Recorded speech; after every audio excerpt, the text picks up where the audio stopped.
ಬುರುಡೆ gang ಷಡ್ಯಂತ್ರ ಪ್ರಕರಣಕ್ಕೆ ಸಂಬಂಧಪಟ್ಟ ಹಾಗೆ ಚಿನ್ನಯ್ಯ ಮತ್ತು ತಿಮರೋಡಿ ಮಧ್ಯೆ ಲಿಂಕ್ ಪತ್ತೆಗೆ ಎಸ್ಐಟಿ ಮುಂದಾಗಿದೆ. ಧರ್ಮಸ್ಥಳ ವಿರುದ್ಧ ಬುರುಡೆ ಗ್ಯಾಂಗ್ ಷಡ್ಯಂತ್ರಕ್ಕೆ ಸಂಬಂಧಪಟ್ಟ ಹಾಗೆ ಎಸ್ಐಟಿ ತನಿಖೆ ಚುರುಕುಗೊಂಡಿದೆ. ಚಿನ್ನಯ್ಯ ಮತ್ತು ತಿಮರೋಡಿ ಮಧ್ಯೆ ಇರುವಂತಹ ಲಿಂಕ್ ಏನು ಅನ್ನೋದರ ಪತ್ತೆಗೆ ಎಸ್ಐಟಿ ಅಧಿಕಾರಿಗಳು ಮುಂದಾಗಿದ್ದಾರೆ. ತಿಮರೋಡಿ ಆಪ್ತ ಗಣೇಶ್ಗೆ ಎಸ್ಐಟಿಯಿಂದ ಗ್ರಿಲ್ ನಡೀತಾ ಇದೆ. ಎರಡನೇ ದಿನದ ವಿಚಾರಣೆಗೆ ತಿಮರೋಡಿ ಆಪ್ತ ಗಣೇಶ್ ಹಾಜರಾಗಿರೋದು. ತಿಮರೋಡಿಗೆ ಸೇರಿದ 4 ಮೊಬೈಲ್ ಅನ್ನ ಗಣೇಶ್ ಬಳಸ್ತಾ ಇದ್ದ. ತಿಮರೋಡಿ ಆಪ್ತ ಆತನೇ ಹ್ಯಾಂಡಲ್ ಮಾಡ್ತಾ ಇದ್ದ. ತಿಮರೋಡಿ ಮೊಬೈಲ್ಗಳನ್ನ ಹ್ಯಾಂಡಲ್ ಮಾಡ್ತಾ ಇದ್ದದ್ದೇ ಗಣೇಶ್. ಕೇವಲ ಕೀಪ್ಯಾಡ್ ಮೊಬೈಲ್ ಅಷ್ಟೇ ಬಳಸ್ತಾ ಇದ್ದ ತಿಮರೋಡಿ. ಸ್ಮಾರ್ಟ್ಫೋನ್ ಹಾಗೂ ಸೋಷಿಯಲ್ ಮೀಡಿಯಾವನ್ನ ತಿಮರೋಡಿ ಆಪ್ತ ಗಣೇಶೇ ಹ್ಯಾಂಡಲ್ ಮಾಡ್ತಾ ಇದ್ದದ್ದು. ಹಾಗಾಗಿ ಈಗ ಎಸ್ಐಟಿ ಅಧಿಕಾರಿಗಳು ಗಣೇಶ್ನನ್ನ ವಿಚಾರಣೆಗೆ ಒಳಪಡಿಸಿದ್ದಾರೆ. ಎರಡನೇ ದಿನದ ವಿಚಾರಣೆ ಇವತ್ತು ನಡೀತಾ ಇದೆ. ಚಿನ್ನಯ್ಯ ಗಣೇಶ್ ಸಂಪರ್ಕದ ಬಗ್ಗೆ ಎಸ್ಐಟಿಯಿಂದ ವಿಚಾರಣೆ ಆಗ್ತಾ ಇದೆಯಂತೆ.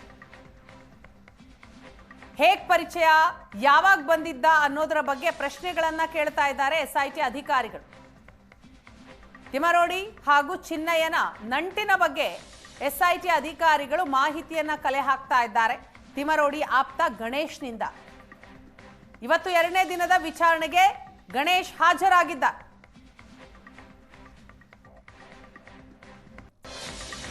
ಕ್ಲೈಮ್ಯಾಕ್ಸ್ ಹಂತಕ್ಕೆ ಧರ್ಮಸ್ಥಳ ಬುರುಡೆ ಕೇಸ್ ಬಂದಿದೆ.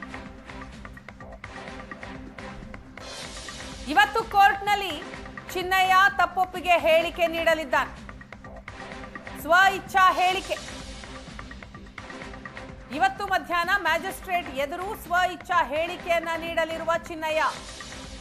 ಶಿವಮೊಗ್ಗದಿಂದ ಮಂಗಳೂರಿನತ್ತ ಚಿನ್ನಯ್ಯ ಹೊರಟಿದ್ದ. ಬಿಗಿ ಪೊಲೀಸ್ ಭದ್ರತೆಯಲ್ಲಿ ಆತನನ್ನ ಮಂಗಳೂರು ಕೋರ್ಟ್ನತ್ತ ಕರೆತರಲಾಗ್ತಾ ಇದೆ. ಕ್ಲೈಮ್ಯಾಕ್ಸ್ ಹಂತಕ್ಕೆ ಬಂದಿದೆ ಧರ್ಮಸ್ಥಳ ಬುರುಡೆ ಕೇಸ್.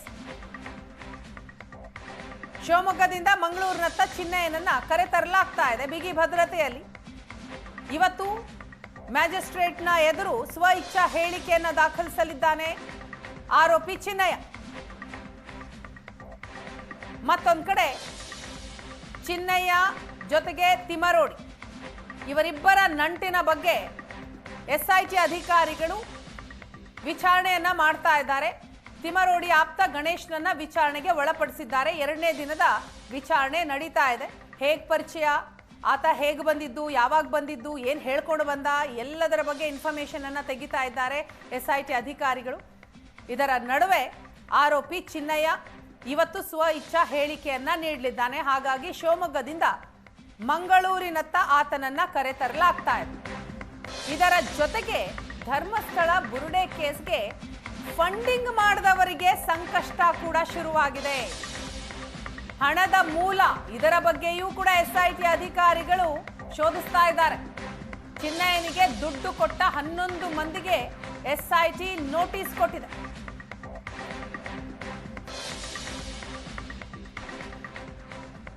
ವಿಚಾರಣೆಗೆ ಹಾಜರಾಗೋದಕ್ಕೆ ಆ ನೋಟಿಸ್ನಲ್ಲಿ ಅಧಿಕಾರಿಗಳು ಸೂಚಿಸಿದ್ದಾರೆ. 6 ತಿಂಗಳ ಹಿಂದೆ ಹಲವು ಖಾತೆಗಳಿಂದ ಚಿನ್ನಯ್ಯನಿಗೆ ಫಂಡಿಂಗ್ ಆಗಿದೆ. ಗಿರೀಶ್ ಮಟ್ಟಣ್ಣವರ್ ಖಾತೆಯಿಂದಲೂ ಕೂಡ ಹಣ ವರ್ಗಾವಣೆ ಆಗಿದೆಯಂತೆ. ಚಿನ್ನಯ್ಯ ಹಾಗೂ ಪತ್ನಿಯ ಅಕೌಂಟ್ಗೆ ಹಣ ವರ್ಗಾವಣೆ ಆಗಿರೋ ಬಗ್ಗೆ ಎಸ್ಐಟಿ ಮಾಹಿತಿಯನ್ನ ಕಲೆ ಹಾಕಿದೆ. ಚಿನ್ನಯ್ಯನ ಖಾತೆಗೆ, ಚಿನ್ನಯ್ಯನ ಪತ್ನಿ ಖಾತೆಗೆ ಹಣ ಕಳುಹಿಸಿದವರಿಗೆ ಈಗ ಅಧಿಕಾರಿಗಳು ನೋಟಿಸ್ ಕೊಟ್ಟಿದ್ದಾರೆ. ವಿಚಾರಣೆಗೆ ಹಾಜರಾಗೋದಿಕ್ಕೆ ಆ ನೋಟಿಸ್ನಲ್ಲಿ ಸೂಚನೆಯನ್ನ ಕೊಟ್ಟಿದ್ದಾರೆ. ಪ್ರಕರಣದ ಹಿಂದಿರುವ ಕಾಣದ ಕೈಗಳ ಬೆನ್ನು ಬಿದ್ದಿದೆ ಈಗ ಎಸ್ಐಟಿ. ತಿಮರೋಡಿ ಬೆಂಬಲಿಗರೂ ಸೇರಿದಂತೆ 11 ಜನರಿಗೆ ಅಧಿಕಾರಿಗಳು ನೋಟಿಸ್ ಕೊಟ್ಟಿದ್ದಾರೆ. ಈಗಾಗಲೇ 6 ಜನರನ್ನ ವಿಚಾರಣೆ ನಡೆಸಿದೆ ಎಸ್ಐಟಿ. ಇನ್ನುಳಿದ 5 ಅವರ ವಿಚಾರಣೆ ನಡೆಸೋದು ಬಾಕಿ ಇದೆ. ಅವರಿಗೆ ನೋಟಿಸ್ ಕೊಡಲಾಗಿದೆ, ವಿಚಾರಣೆಗೆ ಬನ್ನಿ ಅಂತ ಹೇಳಲಾಗಿದೆ. ಧರ್ಮಸ್ಥಳದಲ್ಲಿ ನಡೆದಂತಹ ಬುರುಡೆ ಪ್ರಕರಣಕ್ಕೆ ಸಂಬಂಧಪಟ್ಟ ಹಾಗೆ ಎಸ್ಐಟಿ ತನಿಖೆಯನ್ನ ತೀವ್ರಗೊಳಿಸಿದೆ.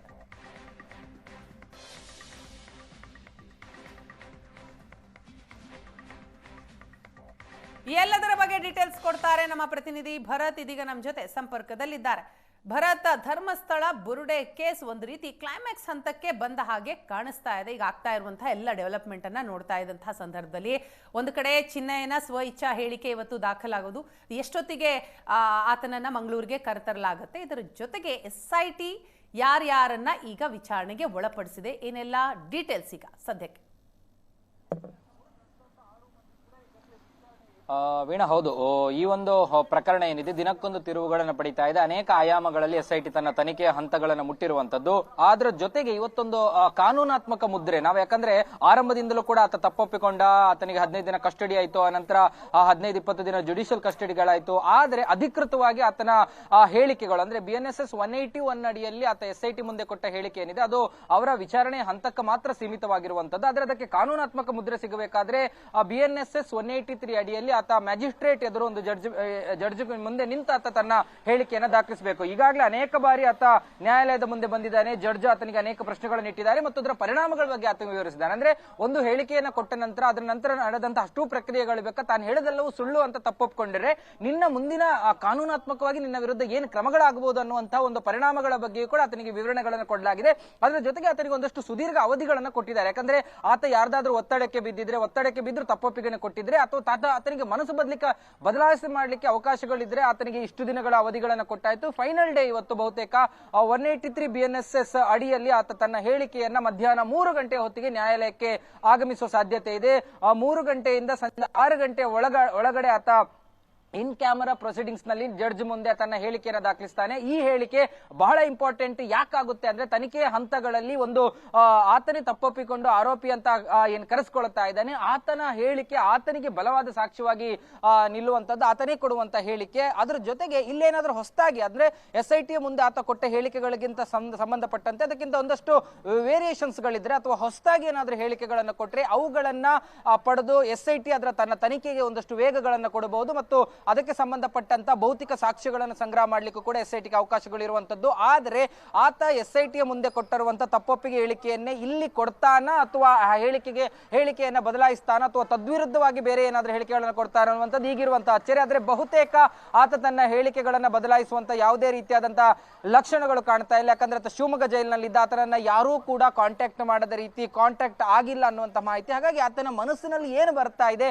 ತಾನ ಏನ್ ತಪ್ಪೊಪ್ಪಿಕೊಂಡಿದ್ದಾರೆ ಅದನ್ನ ವಾಸ್ತವಗಳನ್ನಷ್ಟೇ ನ್ಯಾಯಾಲಯದ ಮುಂದೆ ಇಡಬಹುದು. ಮುಂದಿನ ತನಿಖೆಯ ಪ್ರೊಸೀಜರ್ಸ್ ಗಳಿಗೆ ಅದು ನೆರವಾಗಬಹುದು. ಇದು ಒಂದು ಕೋರ್ಟ್ ಪ್ರೊಸೀಜರ್ ಮತ್ತು ಚಿನ್ನಯ್ಯನ ಭಾಗವಾದ್ರೆ ಎರಡನೇ ಅಧ್ಯಾಯ SIT ಯಲ್ಲಿ ಆರಂಭ ಆಗಿರುವಂತದ್ದು ತಿಮರೋಡಿ ಆಪ್ತ ಗಣೇಶ್ ವಿಚಾರಣೆ. ಯಾಕಂದ್ರೆ ಈ ಗಣೇಶ್ ಯಾರು ಅಂದ್ರೆ ಗಣೇಶ್ ತಿಮರೋಡಿಯ ಬಹಳ ಆಪ್ತ ವಲಯದಲ್ಲಿ ಗುರುತಿಸಿಕೊಂಡವನು ಮತ್ತು ತಿಮರೋಡಿಯ ಜೊತೆಗೆ ಇದ್ದಂತವನು, ತಿಮರೋಡಿಯ ಜೊತೆಗೆ ಇರುವಂತವನು. ಬಹುಶಃ ಸೌಜನ್ಯ ಹೋರಾಟದ ಬಹಳ ಪ್ರಕ್ರಿಯೆ ಭಾಗವಾಗಿ ಅದರ ದೊಡ್ಡ ಹಂತಗಳಲ್ಲೂ ಕೂಡ ತಿಮರೋಡಿಯ ಜೊತೆಗಿರುವಂತದ್ದು, ಅವರ ಸೋಷಿಯಲ್ ಮೀಡಿಯಾಗಳನ್ನ ಹ್ಯಾಂಡಲ್ ಮಾಡುವಂತದ್ದು. ಅದರ ಜೊತೆಗೆ ಮಹೇಶ್ ಶೆಟ್ಟಿ ತಿಮರೋಡಿ ಕೇವಲ ಕೀಪ್ಯಾಡ್ ಮೊಬೈಲ್ಗಳನ್ನಷ್ಟೇ ಬಳಸ್ತಾರೆ. ಆದರೆ ಅವರಿಗೆ ಸಂಬಂಧಪಟ್ಟಂತ ಆಂಡ್ರಾಯ್ಡ್ ಫೋನ್ಗಳನ್ನ, ಅದು ಫೇಸ್ಬುಕ್ ಗಳನ್ನ ಬಳಕೆ ಮಾಡಲಿಕ್ಕೆ, ವಾಟ್ಸ್ಆಪ್ ಗಳನ್ನ ಬಳಕೆ ಮಾಡಲಿಕ್ಕೆ, ಅದರ ಗೂಗಲ್ ಪೇ, ಫೋನ್ ಪೇ ಗಳನ್ನ ಬಳಕೆ ಮಾಡಲಿಕ್ಕೆ ಒಂದಷ್ಟು ಫೋನ್ಗಳೇನಿತ್ತು ಆ ಫೋನ್ಗಳ ಬಳಕೆಯ ಉಸ್ತುವಾರಿಗಳನ್ನ ಅಂದ್ರೆ ಅದರ ಬಗ್ಗೆ ಮಾಹಿತಿ ಇದ್ದಂತ ಕಾರಣಕ್ಕಾಗಿ ತಿಮರೋಡಿ ತನ್ನ ಆಪ್ತನಾಗಿ ಗಣೇಶ್ ಜೊತೆಗೆ ಹೆಚ್ಚಾಗಿ ಇರ್ತಾ ಇದ್ರು. ಗಣೇಶ್ ತಿಮರೋಡಿಯ ಎಲ್ಲ ಚಟುವಟಿಕೆಗಳನ್ನ ಬಹಳ ಹತ್ತಿರದಿಂದ ಕಂಡವನು.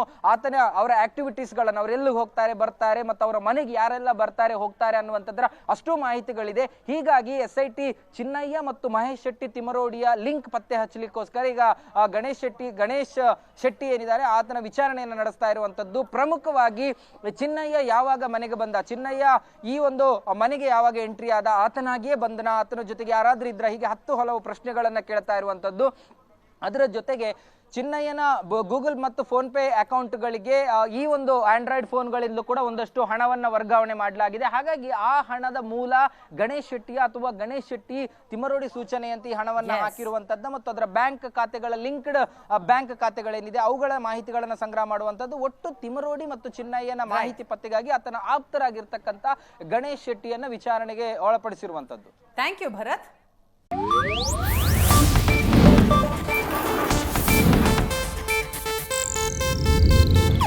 ಇದು ಏಷ್ಯಾನೆಟ್ ನ್ಯೂಸ್ ನೆಟ್ವರ್ಕ್ ಪ್ರಸ್ತುತಿ.